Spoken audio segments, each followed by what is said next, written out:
This is Quorum with Quorum's Quorum. And my guest today is Vivek Jayaram of Jayaram Law. And I really enjoyed talking to Vivek. I think he is someone who is very happy, and there's a reason for that is it seems evident that he has used a core insight about people to make his practice a lot more satisfying for himself and a lot more effective. So we'll talk about how a people-driven approach to practice is something that will help define the clients that you get and define the kind of people you work with. So without much more, here is Vivek. Well, Vivek, thanks for taking the time to talk. Happy to be here. We connected, I think LinkedIn, something like that, and you just struck me as someone who's doing interesting things. I mean, just your law firm website, if anyone goes to your website, it's just immediately going to say, okay, that's something different. So that caught my eye. So then I knew that we had a talk, and then, it became clear that you had built something pretty interesting and, thought about it very intentionally about how you're going to grow your own practice and the niche you're going to serve. And so I think it's pretty cool. And you're trying some new things when it comes to how you service your clients. So I want to get into all that. And I guess we'll begin, I'm sure you've been asked this many times. So what was the moment that said, okay, I got to set my own shop here? Yeah. Well, thanks for having me here. That is a question I get, asked often. So I was I after law school, I did a clerkship for a federal district court judge, and then I went to go work at sort of a big law firm. And, a lot of people who kind of go through that experience, I think, have a negative experience with it. And I guess the fact that I went and started my own firm might sort of signal that I had a negative or less than desirable experience. But that's actually, not necessarily true. I mean, I'm still friends with a lot of the people that I worked with. I felt like big law is a good place to be trained. There's a lot of really smart lawyers there. But ultimately for me, at the end of the day, I just felt that, in terms of like the culture of law firms, there was just very little for me there. And so I thought to myself, I don't want to spend my career sort of surrounded by sort of people and a culture that necessarily maybe didn't fit my personality and sort of my goals and how I thought maybe I wanted to live my life and who I wanted to surround myself with. So that, kind of combined with all the entrepreneurial streak that I've always had, I just thought, okay, I'm just going to start my own thing, right? And if I'm being honest, Carm, I think at first it was more of like I just have nothing in common with this like law firm world, this law firm culture. So I'm just going to go start something of my own outside, of the law. And my, I think then fiance, probably terrified fiance when I said that, now wife, was like, well, okay, I can get behind that, but why don't you try starting your own law thing first, since that's the industry you know.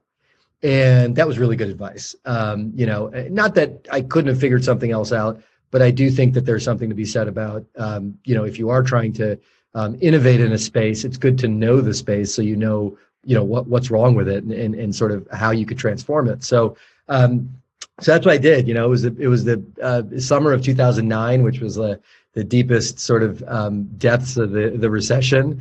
I now know, I didn't know at the time, but I now know that several of my sort of lawyer friends thought I was absolutely crazy to sort of leave this kind of cush law firm world, big law world, and kind of go out on your own. And unlike a lot of people who do that, I didn't really have, like, it's not like I was leaving the firm with some giant client or a handful of clients or anything like that. I left with nothing. And so, but the point was this, Karam, is that I wanted to really start a firm and sort of build a company, that obviously practiced law, but that really had the kind of culture that I think I was looking for. And so I think where I started with that just on my own was, let me just start a company where everybody can be themselves. And that was really the impetus for starting Jayaram Law. So what does that mean? What does it mean to be yourself? Yeah. So I felt, what's actually quite extraordinary is I know a lot of lawyers and I'm friends with a lot of lawyers, and there are so many lawyers, people like you and a lot of other people out there who really have such interesting backgrounds and interests and passions, right? And I feel that when you are working in sort of the industry that's out there, or that's largely out there, whether it's big law or a smaller firm. Just when you think of the legal industry, there's a very specific, staid, slow moving conservative culture. And so I feel like a lot of the creative people, or a lot of people that might be considered sort of out of the box or whatever, they tend to conceal a lot of that when they're within the sort of hallowed halls of the law firm, right? And I wanted to do away with all that. And so, at the time when I was, 30 years old or whatever, that maybe played out in things like, no dress code, or flexible hours. And we had I guess what would now be called a co-working space, although that was not even a term back then in 2009. Stuff like that I think allows people, it kind of starts with this basic understanding that people are different from one another. And so they work differently, they dress differently, they learn differently, they teach differently. And so if we allow people to be themselves in that way, it's not just a culture pitch to attract, young, cool associates or something. I actually deeply believe that by allowing people to be themselves, they are going to produce the absolute best work that they could ever produce.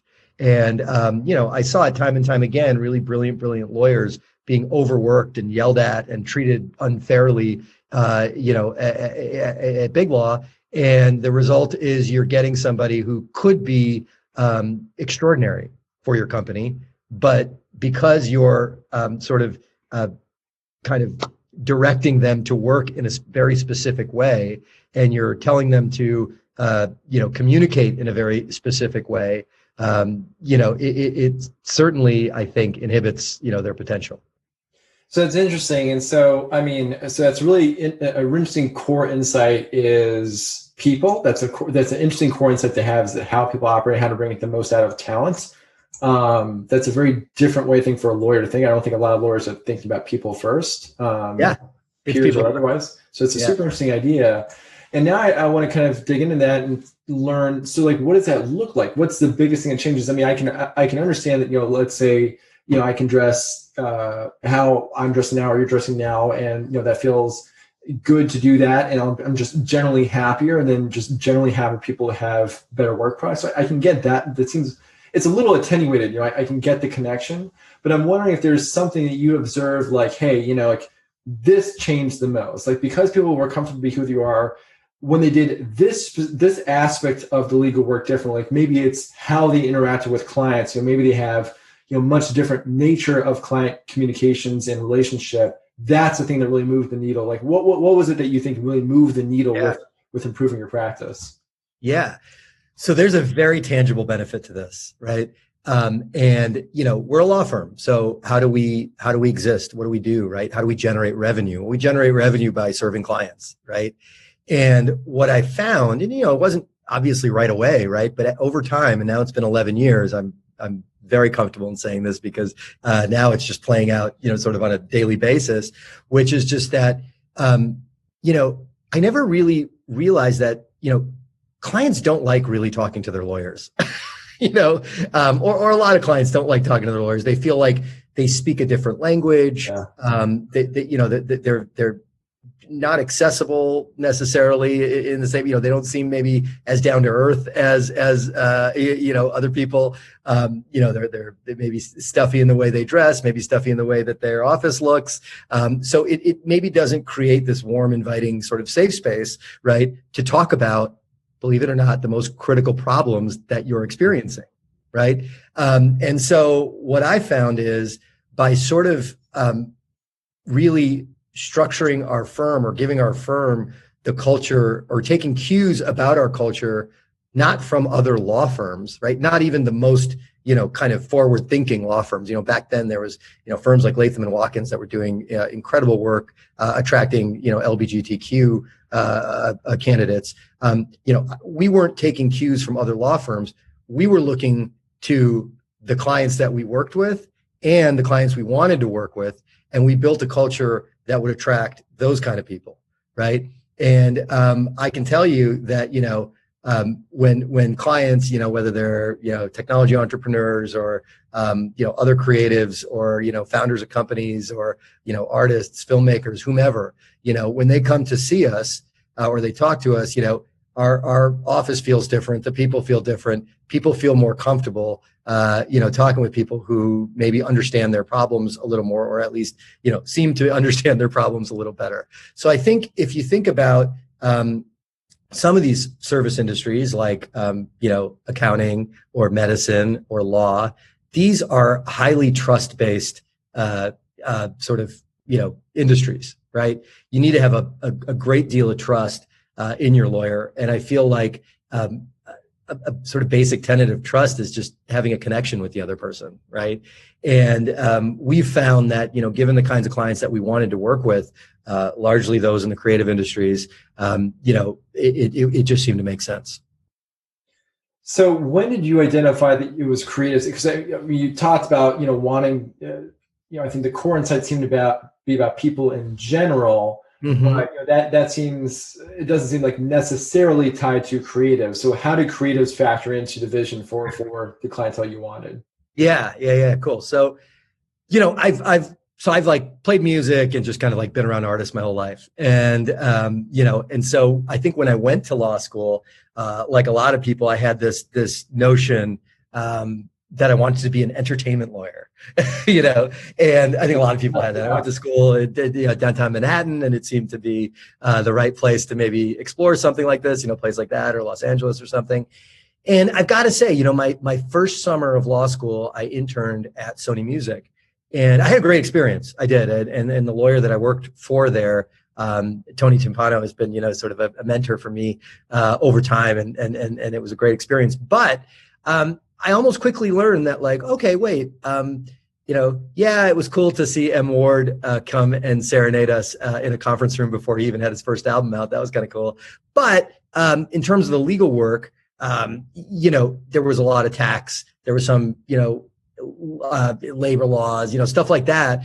And I realized that, like, okay, just because you're working in the entertainment industry doesn't necessarily mean that your legal function, will be something that you love, right? So I kind of, after that experience, sort of just broadened my viewpoint on what I wanted to do. And I just kind of like, explored in law school and took all kinds of courses and things like that. I think ultimately, like, my favorite classes probably in law school were like Fed courts and like constitutional law and stuff like that. Sure. And when else do you get to learn that stuff, right? Just for the sake of learning. And so, I went and did the clerkship, which I absolutely loved. And when I started working, I was primarily doing like commercial and like IP litigation. And I always felt that like the copyright and trademark stuff just felt a little bit different to me. I mean, it just felt a little more creative, a little more out of the box, and tended to deal with maybe some of these creative industries a little more than, maybe corporate finance or something like that. And so when I started my firm, I'm like, well, if I'm starting with this blank canvas where people are at the center of it, I guess I can also kind of imagine as wildly as I want what my client base will look like. And given that I was building a place with those kinds of people, I figured, well, I've always been around creative people and I love being around creative people. And so not going to stay in law anyway. I'm just doing this to appease my wife for the next year until it fails. And then I can go do something else. Right. I'm like, let me just go work with all the most creative people I can find. Right. And I felt like the profile of the person that would be working in our firm would also share that value with me. Right. And, and I think this is where the difference is maybe between what you're thinking right now and what actually happened. When people hear the word creative, they immediately think of somebody painting or somebody making a movie or something like that. And absolutely, those have been creative since the beginning of time, right? Or since the beginning of film and paint, right? But, I quickly learned, and we quickly learned as a team and, as a firm that, there's creativity in every company, right? We've worked with huge accounting firms who are like trying to, create a venture arm or, maybe digitize a certain line of business within their company, right? And we're a perfect match for that because working with the CTO and whatever other creative team they've put together to like launch this new endeavor, also share those kinds of values with us. And so what quickly happened is, we just started, working with all kinds of brands and entrepreneurs and, technology driven companies and artists, filmmakers, musicians, all those kinds of people, as sort of the sort of kind of core of our practice. And so even as we're here today, we do represent, some companies and clients that maybe don't neatly fit into that bucket. But I think you're going to find that almost everybody we work with, I think, can be sort of placed into that creatives bucket, at least in the way that we define it. I think that's so interesting because I think I'm starting to appreciate the importance of finding the kind of work that you do enjoy. I think I had approached practice. I entered law school in 2010 and graduated in 2013, and that was a really rough market. And I think I approached it very utilitarian, and so I think I'm not alone in that. I think particularly say in the South Asian community, I think people are going after these things that are have the high perceived payoff, and there's good steady work there, and there's merits to that approach. It matters. Getting money in the door matters, and having a launching pad matters. But I think what really matters in the long run is talking about what you're talking about is finding the people that you want to work with and the things that you want to work on, the things that the thing I imagine just from what you're describing, this is the kind of stuff that you wouldn't mind just like noodling on in the shower, or it's a Saturday night and, you're unwinding and just, but actually just had this thought, I can easily see that would be the way you'd be approaching a practice. And that's a little different. I mean, I can't tell you about too many patent litigation matters that I've mulled over on a Saturday night about. But maybe other people are built differently than me. So that seems to matter a lot. So, okay. So you went after, you're saying you went after this clientele. What was the timeline from when you opened your office to your first client, and how did you get that client? Oh, wow. This is like, we're going back in time here. But to respond to what you just said, Karama, yeah, absolutely. I love what I do. I love it, and I'm thinking about it all the time, and I'm ideating all the time, and it's just I'm just so grateful that I can have that experience, because when I started this, clearly, like, I wasn't in it for the money. I didn't have a single client, and I was in it for the joy. I was really looking for happiness, and I feel like today in 2020, 11 years later, you hear that phrase of like, well, happiness is the new wealth, right? That's kind of how I felt back then. I just wanted to be happier. And I saw myself and so many other smart, talented lawyers unhappy in their jobs. And that was really the driver to get me to where I was. So yeah, it was the summer of 2009. And I can tell you about my first two clients, actually. I think it was towards the end of July. I was newly married. We were in Chicago. I can actually picture exactly where I was. I was at my parents' house in the dining room on a weekend. We live in the suburbs of Chicago. My wife and I were visiting them. We didn't have kids yet. And I got a call from a friend of mine in New York who was at Wilson Sonsini, and she was going to be leaving. And she was leaving on maternity leave. What they didn't know is she was already kind of planning on leaving permanently. But she was leaving on maternity leave, and she had a client that she really liked. She just liked them. She thought good people, right? And she had heard from a friend. She had gotten my email, saying that I'm starting this firm or whatever, which was probably sent like a week before that.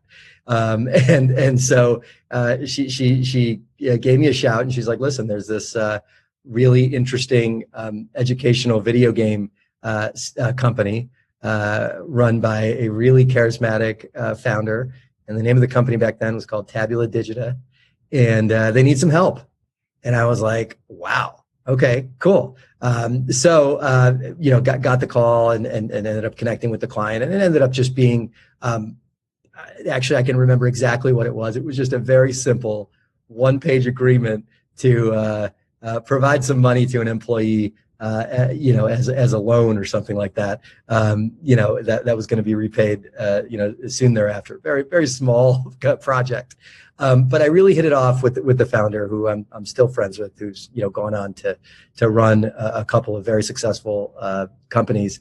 And that just kind of took off, and I ended up representing them for years before they kind of spun off and, went into a different direction. But so that was the first one. And then the second one is the one that tends to get more chuckles out of people, which was also, if that was on a weekend, it was probably that Monday or so when I was back in my apartment in Chicago. And I was on Craigslist, which back then was very popular. I think it's still probably popular, but I was looking for clients on Craigslist. That is absolutely correct. And what was the post? What did you say in the post?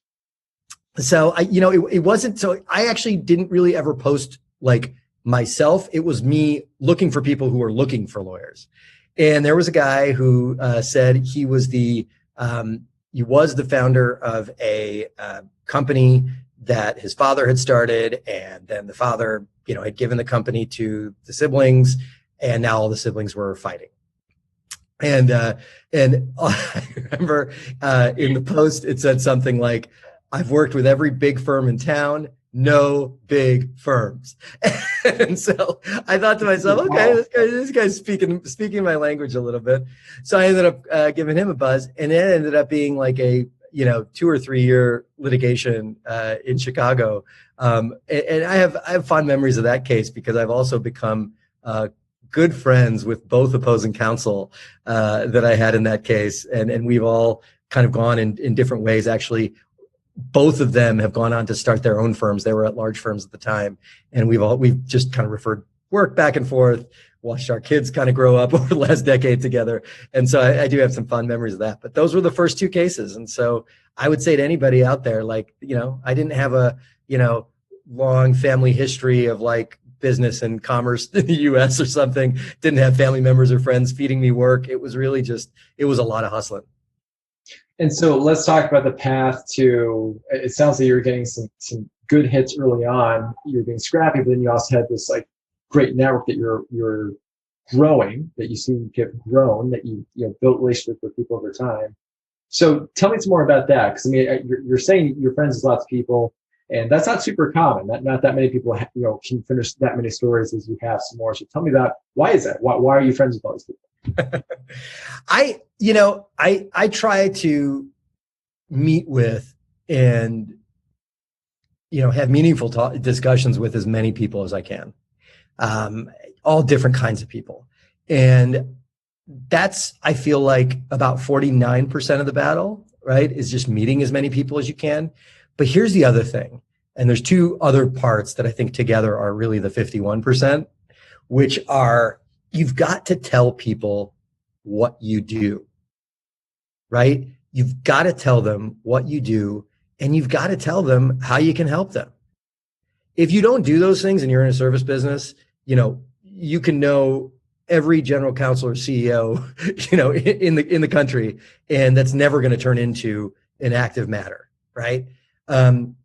And so, I think a lot of people are very scared of this or very timid of this. It is very, very awkward, right? People may think it's awkward, but I would say I had to spend probably the better part of 5 years, and probably will be spending the rest of my life finding my voice, right? But when you find it, right? Like I remember early on, there were so many times I was like in these like weird, like, ABA or Illinois Bar or whatever, like networking, events and things like that, or even, better ones, like, I don't know, Federal Trial Bar, or like some big company throwing some big, gala or, holiday event or whatever. And I got to tell you, I think when people out there probably think about networking, and especially networking as a lawyer, that's probably what you're largely thinking of, or a lot of what you're thinking of. Let me tell you, I hated those things, and I didn't land a single client from those things, or maybe I did, but not a lot, right? It's not something that I continue to do.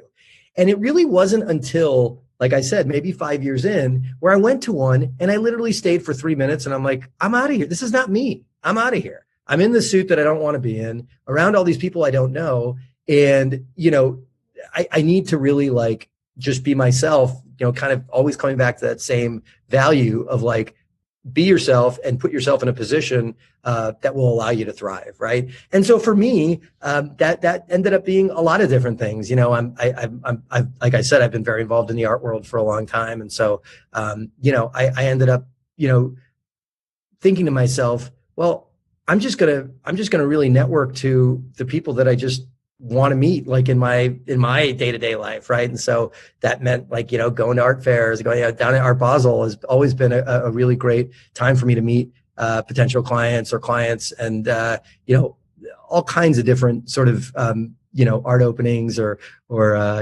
galas for various organizations that are tied to the arts, things like that.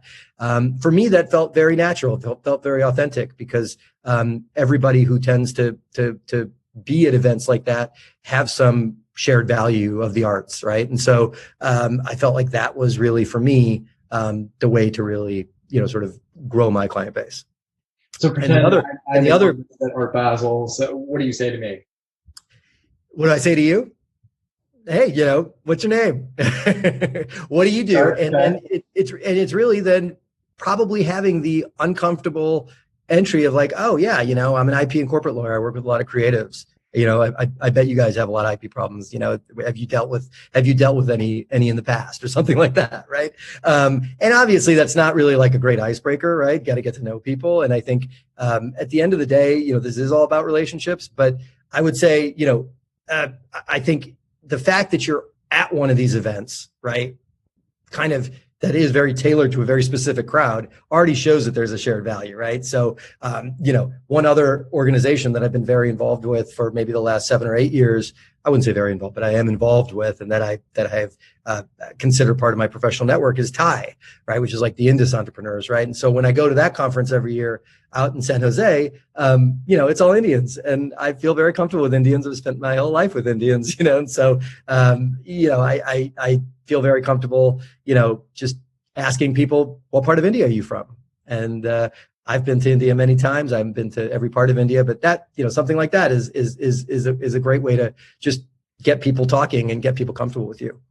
So you mentioned, switching gears a little bit, you mentioned entrepreneurship, and, I think that is in the DNA of a lot of people who move here. So, my parents moved here, and they, my father, it's kind of a funny story because it dovetails with your with your second client, because he came here, had a full ride up for his MBA, and then he worked a couple random jobs. Then he got a job, I think it was through a friend of his professor, working for a small, closely held family business. The founder just took a liking to my dad, maybe viewed him as like a kind of a son kind of a figure. And but then he stepped down, and the siblings all squabbled, and the company fell apart. So it's kind of funny. And I remember in corporations in law school, like that's all that, that was the common factor. It happens. Yeah. So yeah, it's kind of a funny thing. So anyways, but entrepreneurship, in our DNA, I would say, and I think it runs, I think, in a family, based on my life experience. So I think it runs in the Indian community too. In the Indian community. And so what's kind of interesting to me is, in my opinion, it's a small sample size you're working with, but it seems that, you are the outlier. It seems that, relatively speaking, there's fewer people that launch their own firms. And I want to know why that is. And that's why we're talking to begin with. That's why, this is part of to show people, to pull the curtain and get people to understand what this is like. But I'm kind of amazed that I have to pull the curtain at all.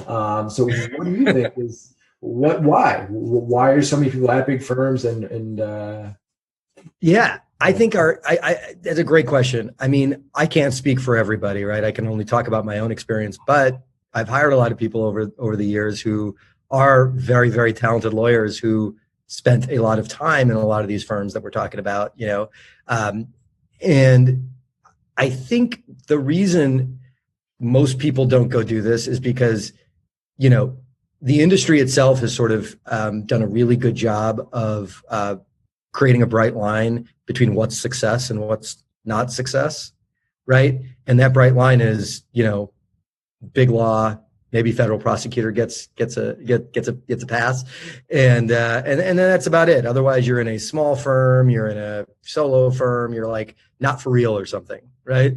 My view was, well, I don't like this culture and the industry as it stands anyway. So like, why do I care what they think about me?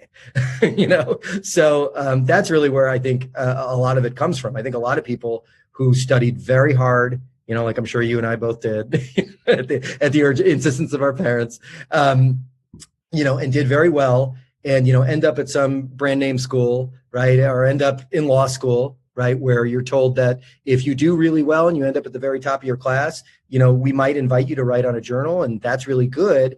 Not because you're, putting really great sort of thoughts out into the world, but then all the good firms are going to look at you, right? And, therein begins the journey that sometimes doesn't end for 40 or 50 years for people. Yeah. And so I think that's where it starts, right? That's where it starts. But I think, right, and I hope that, the work that we're doing and the work that a lot of other, lawyers and firms are doing, and you're right when I say a lot, it's a little bit of a caveat, because you're right, we are outliers, and I do get looked at sort of strange by maybe people who are part of the canon, strangely. But I really do think there's a major opportunity, and the pandemic has only catalyzed that to really transform the practice of law in the U.S. And we really feel like that's what we want to do. So tell me more about that. What are the changes you think are impending? What's the sweep that is coming? So I think it's twofold, right? I think at the base of it, it's the people, right? I think, when people think of law firm culture, they are not, it's not anything anybody's like fondly looking at, right? It's not where any sort of, coach or marketing person or anything like that is looking at in terms of like trying to borrow lessons from law firm culture, right? Yeah. It is predominantly white and male and straight and all of those things, right? And and I have nothing against that demographic of people. Many close friends of mine fit that description, right? But I do think that we need far more diversity, right? And that just doesn't mean diversity of where you're from or like who you're married to or anything like that, or whether you're married at all. It really also has a lot to do with diversity of viewpoints, right? And I think the diversity of viewpoints may exist in some law firms, but you're not really encouraged to express it. Right. And I think that is, that's I think one big thing that we are trying to create is really this group of lawyers who, are completely open and vulnerable with one another. And I think by doing that, you, again, can tend to get closer and closer to that point where you're being your authentic self. You're going to do your best work, and clients are going to be thrilled with that work you do. So I think that's really at the core of it. And, I really don't think that there are really, very many law firms out there who are placing that level of importance on, wellness within the practice of law, if you will. But we do, right? And we do because, we strongly believe in it. And I can tell you that we're going to keep doing it because we are seeing, sort of major economic impact by doing it. And I think the firms that don't do it are going to be gone in a decade or two. I mean, it's just not sustainable, given sort of the way that the world's going, the way our society's going, and the way that, young people want to work these days. A lot of that's driven by economics, and law firms. It's funny because you're talking about management. Yeah, I'm like, I don't know what kind of Harvard Business Review, analysis you could do of even the best firms. Like, what's the answer? Like, oh, well, they just work 1 million hours. Like, it's just like brute force, like what's the insight there? So to that end, so I mean, like, so the if that isn't sustainable, so you have to make the economics work somehow. And so what's the answer there? Is it just lower overhead? I mean, what's the solution for solving that part of the puzzle? Is it different kinds of billing structures? What's the solution?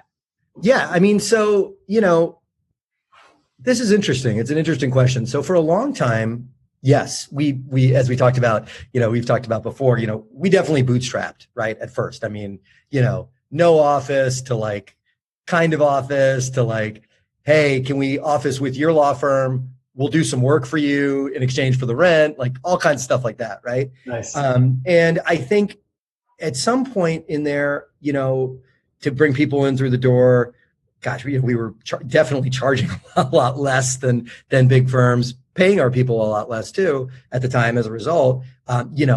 With some artists we represent doing work for barter, for artwork, in which, things like that. Over time, though, Karam, what I've learned, and I think this is a message that's really important, is if you really focus on your people and you focus on your culture, the economic stuff kind of falls into place. So as we've grown, we're attracting, really top talent. And we don't pay, we don't yet pay, maybe what to the last dime, what a lot of the sort of the crevasse scale, right? But I don't doubt that we'll be there, and I don't doubt that we'll be there, relatively soon. But from a client standpoint, yes, we get really creative with our clients, right? And we get creative by figuring out what their goals are and figuring out what the value of that goal is, and then pricing the thing accordingly. Because you're not going to pay $100,000, to make a $200,000 problem go away. So that's a lot of where our focus is. And I think, to me, that's just being a good lawyer, right? And I think a lot of firms maybe don't get that part of it as much. But I will say, as we kind of grow and as we kind of continue to build our brand and stay kind of true to who we are, clients will pay for that. Clients want that, right? And I think a big part of it, people may say like, okay, well, fine. So you got people who can like dress however they want. They work a little less. So, okay, fine. Like, that's your culture. It's like, well, I mean, when you're hiring people that have this profile and are deeply interested in contemporary culture, right? It makes a difference. Mm-hmm. Because when founders come to us, when companies come to us and they're explaining to us their business model, right? Whether it's in fashion, whether it's in tech, whether it's in the arts, whether it's in, whatever, right? They are talking to people who are, stay on top of things and are probably avid users of whoever their competitors are, right? Is this your way of telling me you're on TikTok? What's that? Is this your way of telling me that you're on TikTok? We do have a TikTok kind of thing, but no. And so it's like, but it makes sense, right? And I learned this so many years ago. I remember actually one of my first clients, we went, I don't do any patent prosecution, right? And I got referred by two friends to a patent lawyer who, was at the best patent boutique firm at that time, at least, in the country or whatever. And they referred us to a partner there to go talk to.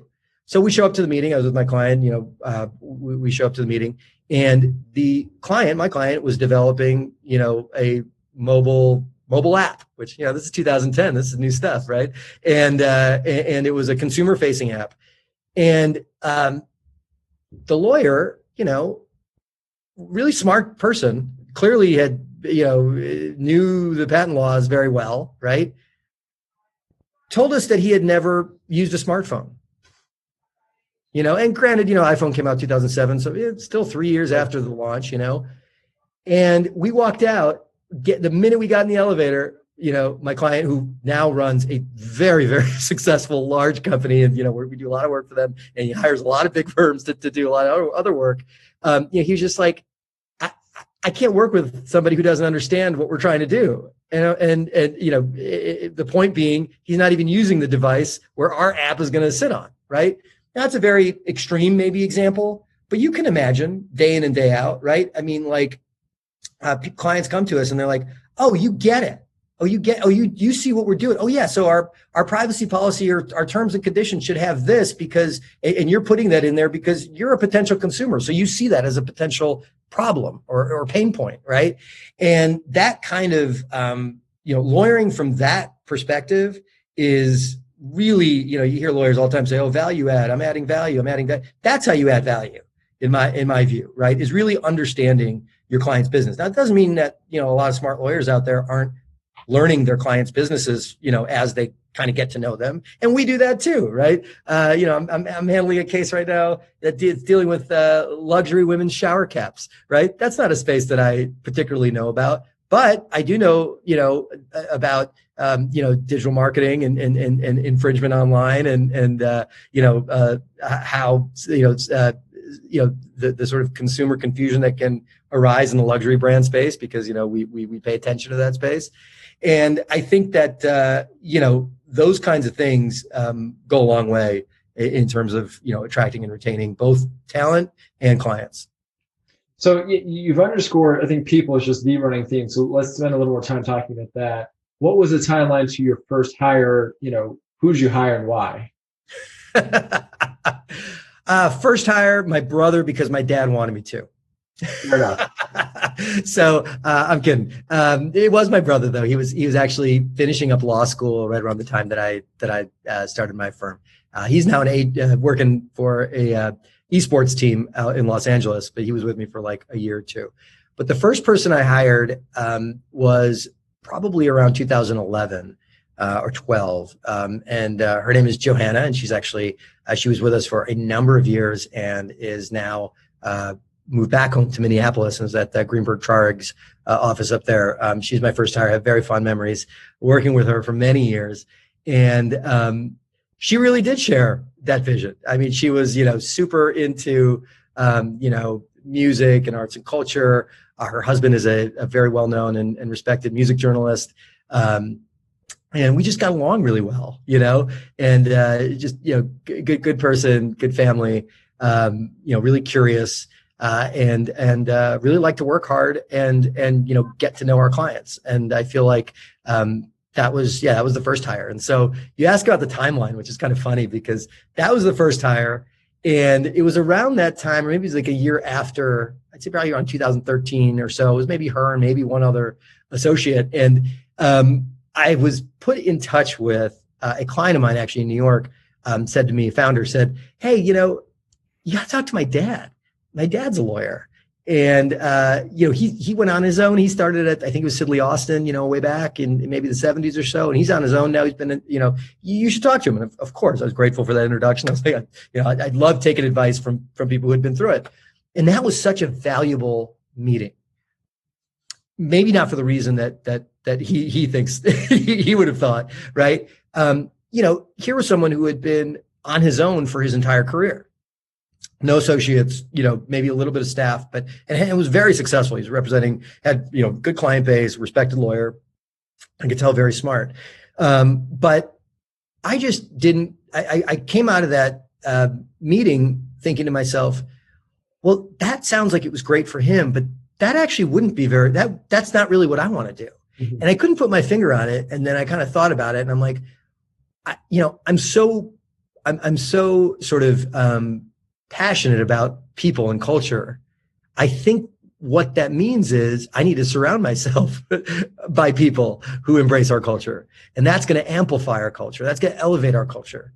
And so that's really when, that was probably around like 2014 or 15. And shortly thereafter, I reconnected with an old friend who I didn't go to law school with, but who I met during law school because she was dating another friend of mine who was in law school with me, and yeah, so and that ended up being Wendy Halbut, who is the first partner that I brought on about 4 or 5 years ago, and that really marked, she kind of opened up our New York presence, and really since then is when we've kind of done sort of the majority of the growth that we've kind of done together over the last few years. And, you're so people centric. So I'm kind of interested to hear, how did you think about what kinds of talent to bring in? How did you think about what practice areas you want to grow into? Because that's definitely not what you're starting with. I mean, I think any number of people, frankly, myself, I was thinking about a law firm, like, practice area first, I'll focus on that. So how did you think about that? That's a great question. I mean, we do have to think about it. I mean, we think about it broadly, right? In terms of like corporate and like, litigation, I guess. Right.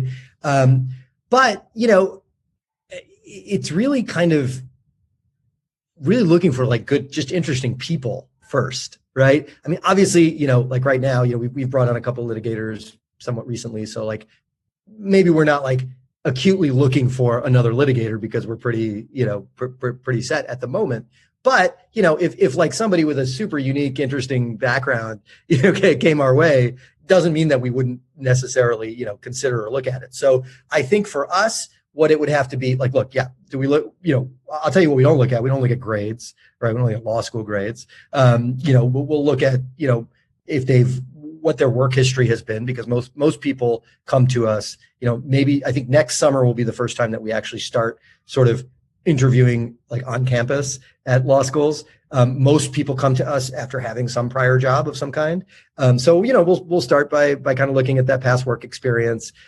We love looking at, people who have, I always call it like, the bottom half of the resume. We love looking at like the interests and the activities and the like random stuff you did in high school and college. I think all those things are super interesting and tell you a lot about a person. And it tells you a lot about what they have selected to put on their resume to begin with, right? So I think, we'll look at a lot of that. I mean, obviously, at the end of the day, they're coming to our firm to do a certain job, right? So there are certain kinds of positions, like, we just recently made a hire for, somebody with, deep VC financing expertise, because we just wanted to add somebody else with that specific background, to our roster. But, even when we do that, we were presented with, all kinds of like, candidates from like, the best firms and the best law schools, blah, blah, blah. Yes, that is impressive. Of course, if you've done really well at like a really good law school, it certainly shows that, you worked hard and you're a smart person, but we kind of like to go beyond that. And so, while that might, maybe that gets you an interview or whatever, but like, I think when we're really talking to people, we really like to understand like, what their goals are and how they spend their time and, what really moves them and motivates them. Yeah. So what's the most interesting you discovered about the kinds of people that are a fit? I mean, so from reading the bottom half of the resume, like what have you discovered? Like, hey, this is the kind of thing I'm looking for, or this kind of history is what's really interesting to me, or, what have you discovered along the way about, what's in the bottom half and what does it tell you? I think what it tells you is, there's a certain profile, I feel like, that people associate lawyers with, and law firms with, and certainly like partners at law firms, right? Kind of stiff, maybe a little aggressive, no room for error, must always be available, must always be respectful and responsive and deferential and all of that, right? I think what we've tried to do is, and I think we've been successful with it, and what we've found is, I chuckle when I think about this because I've heard about this since the beginning of my career, but, I've heard so many hiring partners say, we have a no jerks policy, right? Oh. And it's like the worst thing to say, right? But like, honestly, like I almost feel like we've ultimately built a firm where we've got really empathetic people. And people who treat each other with a lot of respect, who treat the clients with a lot of respect, and are people who want to, explore themselves through their work, right? And grow as professionals and as people, and do work for people who really appreciate it and who they kind of connect with. And I think that, when you kind of say that to people, it sounds like really woo woo and like weird, right? And like, what does that really mean? But when you've got that as sort of like your day-to-day experience, right? Because let's face it, we spend most of our time, or at least a lot of our time, working with these people. When that is your experience, when you're working with truly kind, empathetic, smart, vulnerable, creative people, you are going to be more joyful than if you are working with, pardon my French, assholes, right? Or people who want to make your life miserable, right? Or want to make you work 2,500 hours so they can buy their fourth house, right? When you do that, you realize people tend to be happier. And like I said at the beginning, when people are happier, they are knocking their work out of the park. And clients are happy, you're happy, everybody's happy, and the firm thrives. And I deeply believe in that. And I think that's what we've built. Hearing you say this, I think I'm more bullish on your vision, and I've never been particularly persuaded that law firms will crack really take the diversity issue seriously. And now I think you're really cementing why that is. It's just not plausible for an institution to care about these things. It's just like and you'll see this kind of separation effect where people like you and people like the people at your firm are just going to separate out. Like no one, like who's going to take the time? Like what's more likely that you, Vivek, are going to stay at a big firm and say, hey, I'm really passionate about changing this institution that already isn't meeting my needs. Like, and so I'm going to direct my life's energy into reforming this institution. Is that more likely? Or Vivek says, hey, you know what? I think I can do my own thing. I think, I think from the things you're talking about, I think you're pioneering in that way, in terms of, how you approach your practice and the scrappiness involved. And I think now, for instance, there's so many more SaaS platforms out there, and there's so much more understanding of, say, shared workspace. And I think that whole notion of bootstrapping is maybe finally filtering its way into law firms, maybe, by way of their tech clientele, maybe. And so I think, I think you are representing, you're probably at the vanguard of probably the changing face of law. If I had to guess, that's how I bet. Well, thank you. I appreciate that. I guess to answer your question, I'd say this. I'd say yes and yes, right? So I guess we're unabashedly out there trying to transform the way law firms work in the US, right? But we're also kind of like just doing our own thing. Yeah, exactly. I think that it's not like your mission to change a law firm. No. Yeah. And we're doing our own thing. But I do think by doing our own thing, that is what I truly hope happens. Right. Yeah. And I truly hope it happens because there's a lot of people out there who are suffering or unhappy or whatever. Right. And who are lawyers who are working in these places. And so, this is not intended to say, we've got to do away with biglaw completely or anything like that, yeah. Right? I just think that, I'll say this directly to the hiring partners that are listening. Your best people are contacting us all the time. And, I think, it has a lot to do with these things that, most law firm partners don't want to think about, right? Diversity, empathy, vulnerability, right? These issues, mental health, wellness, right? You can't just like put an initiative on your website and like hope that it happens, right? I'm happy if others don't want to do it and let us do it and take all the clients that are looking for it because they're looking for it. We've had, I can think of 2 or 3 cases just this year where we've had different viewpoints, right? Like I'm talking from an ethnic background, difference or gender differences, right? All on a specific case. And as a result, you're getting different viewpoints, different strategies. And when the client is hearing those different viewpoints, different strategies that are directly based upon the different personal experiences that these lawyers have had, including myself, right? They are looking at that as major value add, depending who your judge is, right? Depending what the jury might look like, depending on, how the media might perceive a certain litigation strategy or something like that, right? I think that, the world is moving a lot more in that direction than in the direction of, the homogenous firm of like the 70s and 80s. That's so interesting because I think, so much of the pitch that, say, the initial sweep of, minority attorneys was, hey, I can do this substance as well as anyone else. Particularly, it's funny, right? Because say something like IP, I think I've been thinking about it. I know you've done IP litigation, and I'm sure you have some taste of this, but so IP litigation, particularly patent litigation, is somewhat different than the clientele you're describing because patent litigation clientele yes. are pretty sophisticated. Yep. And they know what they're looking for. There's so many times, so often they're directing a lot of the strategy, and patent practice is a lot more specialized in a handful of jurisdictions.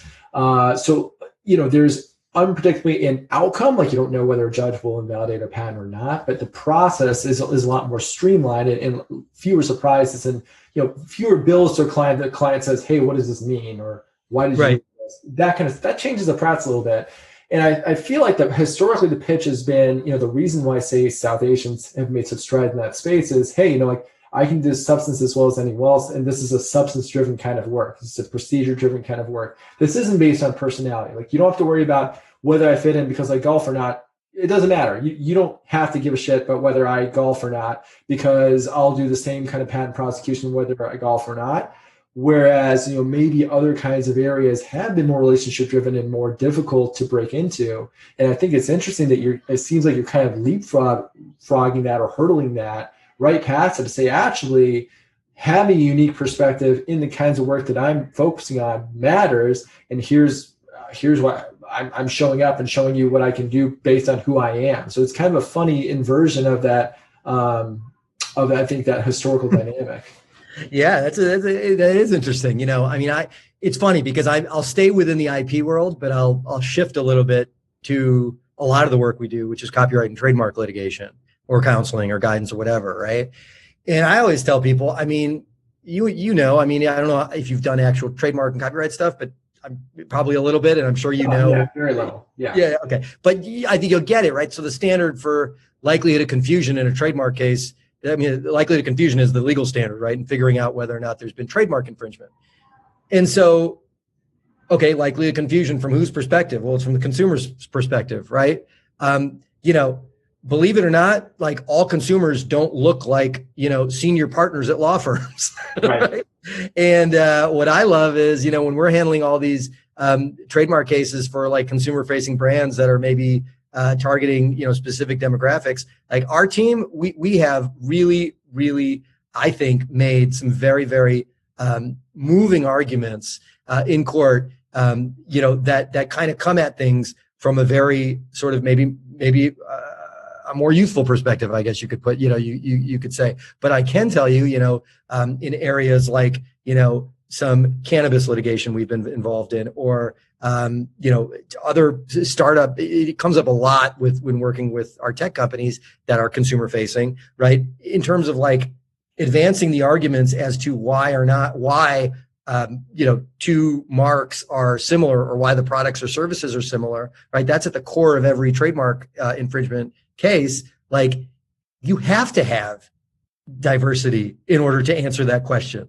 Like if you have, and truth be told, if you have 10 Indian guys answering that question, that's also not sufficient, right? You've got to have the diversity because getting that diverse viewpoint is going to actually kind of foreshadow how a judge or a jury might look at it, right? And so that diversity of viewpoint in the trademark world I have personally found to be invaluable, right? Whether dealing with the USPTO or dealing with a federal judge. In copyright, same thing. We've had a number of substantial similarity, cases where, hey, is this substantially similar to this? Well, that's, it depends who's looking at it, right? And so shouldn't we get as many different looking people looking at these things, before we make that determination, right? And so, maybe I am coming at it from a different perspective. Like, I really don't care if you golf, I guess is what I'm trying to say. That's the bottom line. Yeah. All right. Well, so I actually don't know how you answer this question, but how are you thinking about your growth? How are you thinking about what clientele you want? Because it seems like that's been a theme from the get-go. You've thought about, hey, here's the clientele I want, and that'll be a reflection of product of how we are. So what kind of clientele do you want, and where do you want your law firm to go? Like, how do you want it to grow? Yeah. Those are great questions. And we're in the middle of developing like a 2-year strategic plan, which, by the way, when I talked to a couple of law firm partners about that, they're like, what? Well, why are you doing that? But like, we feel like that's like real core to our growth is like actually trying to map out some of these things that you're talking about, which I think are really good questions and very important to discuss and have some kind of grasp on. So I think, personally, I just want to continue working with really creative, interesting people. And, so maybe that's because you've, created some really new, great legal tech. Maybe that's because you are a sort of groundbreaking contemporary artist who's doing major collaborations with, big fashion houses in Paris, right? Doesn't matter. I just want to be working and continue to work with and represent really interesting creative people. I think for our firm, I think that's where we're headed. I think all of us share that value. It shows up in different ways. My partner Heidi in Chicago is a data privacy expert and has been practicing in the area, almost 20 years now, which I always tell people I didn't even know that was a practice area 20 years ago. So she's got some deep expertise in data privacy, which has, become a really hot button issue the last few years. And one of her major industry focuses has been healthcare, right? So, really smart, creative people might show up in different ways. We're now getting, working with and are getting contacted by all kinds of, early stage companies, entrepreneurs who are, one second. Sorry about that. I have to edit that one out. Who are, really innovating in the healthcare space. Right. And so I feel like that, it doesn't matter. You can innovate in law, you can innovate in accounting, you can innovate in medicine. Right. And so I think, the focus for all of us is to continue working with, creative, creative clients.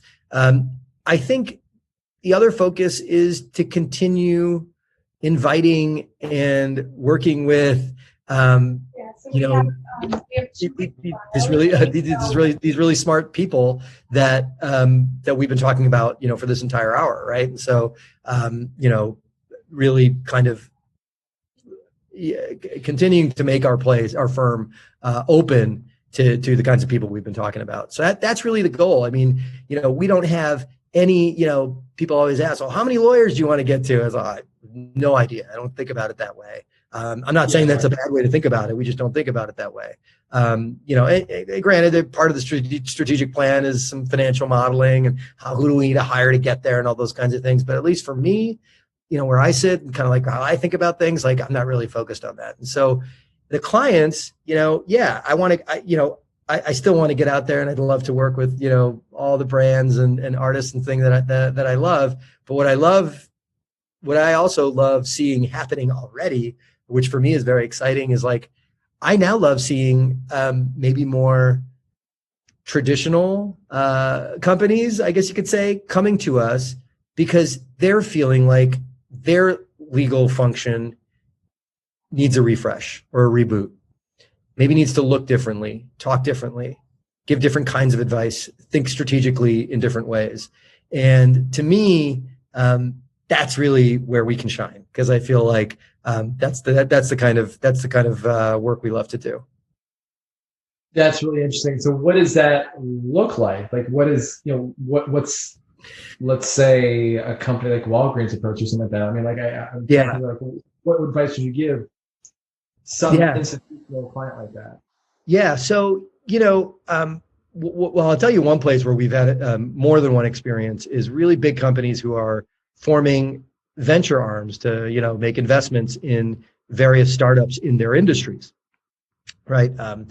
If you work in the, we do work with one of the major airlines, if they're investing in new aviation startups, or I work with another major music streaming service, and they are making investments in, other sort of adjacent technologies and things like that. I think what happened initially when big companies, I don't know, Fortune something companies started doing this, they realized, and I didn't know this at the time, I got approached by a GC who was saying that, like, gosh, when we go make these investments in these startups and then we kind of start like managing these startups, or we start working with them, there's like a major cultural misfit, right? And sometimes that misfit is no more glaring than in the legal function, right? Yeah.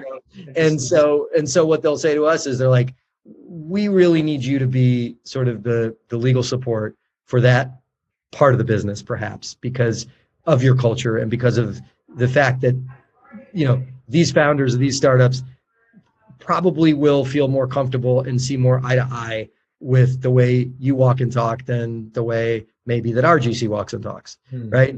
And again, it sure, it sounds non-substantive at first, and maybe it is, but ultimately it turns into giving the kinds of pointed advice that meets the goals of that client, and you understand those goals because you understand that person and you understand their business.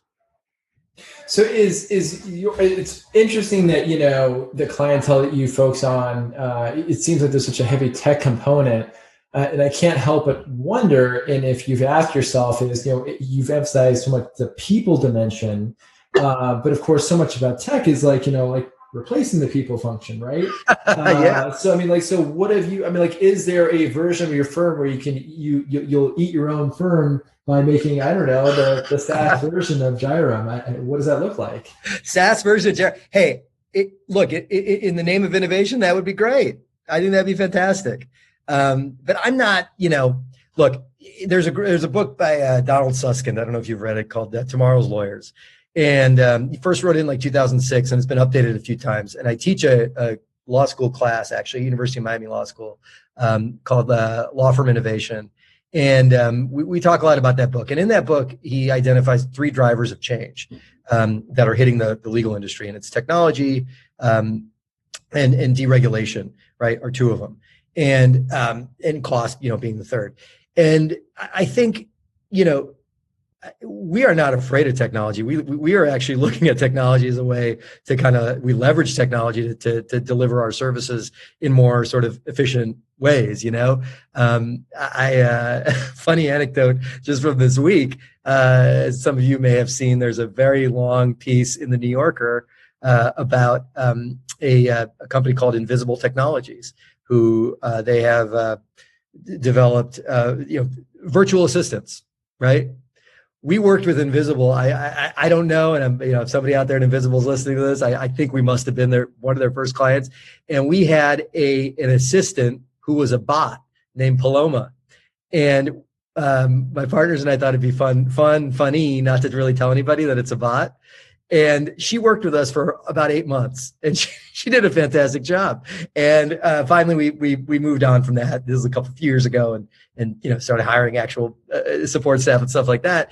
And I thought it was an extraordinary experiment, and it worked really well. And I think there's going to be a lot of better tools just like that. And Invisible itself sounds like, from the New Yorker article, that it's even become more robust. They're in like 35 countries now. But I think that we should never be scared of technology. We should embrace it, right? And so for us, we look at that as as something that we can leverage. And I think but on that point, I will say, I think our industry suffers in that way. With people maybe who are afraid of technology, and so we see that as another strength of ours. Yeah. So it sounds like, you really are onto something that is pretty darn innovative. So, I'll definitely be watching this space for the years to come. I think there's more cues for how we can all change how we practice. Sure. Yeah. I mean, look, at the end of the day, I think that, you find success in authenticity, right? And so I would really tell people out there, and I know you've got such a sort of an audience of people who are engaged, right? And they want to be inspired. And I would say to people, like, I told you about an hour ago, I never thought this was going to work. And the reason I didn't think it was going to work is because I was going at it by just completely doing what I wanted to do and what I was passionate about. And what a failure of our sort of, I guess, legal industry, educational system, or whatever, that made me believe that this wasn't possible, right? That you couldn't just sort of, do things in the way that you truly believe they should be done. And the reason you can't do that is because, everybody else is doing it some other way. Right. And I would say to people out there that should not only be that should be the inspiration, actually, to get you to do what you want to do. And so, I've counseled a lot of clients. I've had a couple of, failed side hustles, right, that never came to fruition because, people sometimes try to be something other than themselves. I've done it. You've probably done it. People do it all the time. And so, I think this discussion, has illuminated the power of people, right? But if we're being completely accurate, right, with our language, like lawyers often are, right, it's really the power of authentic people, right? So just be yourself. And by being yourself, like, that's how you're going to be successful, right? The challenge is figuring out who you are, I guess. But don't play somebody else's game, make your own game. It's a lot more fun. I love that. That is, I'm gonna take that to heart. I feel like I live by that, but I think that it's awesome to hear someone say that, and I feel like that's the path that I'm charting right now. And what a way to end. That is really, really profound, and I'll be reflecting on that. So awesome. Yeah, man. I'm glad we did this. All I learned right. a lot, and hopefully other people did too. And looking forward to sharing this. All right. I'm so grateful for the opportunity to do this, and good luck with everything. Thanks for including me. All right.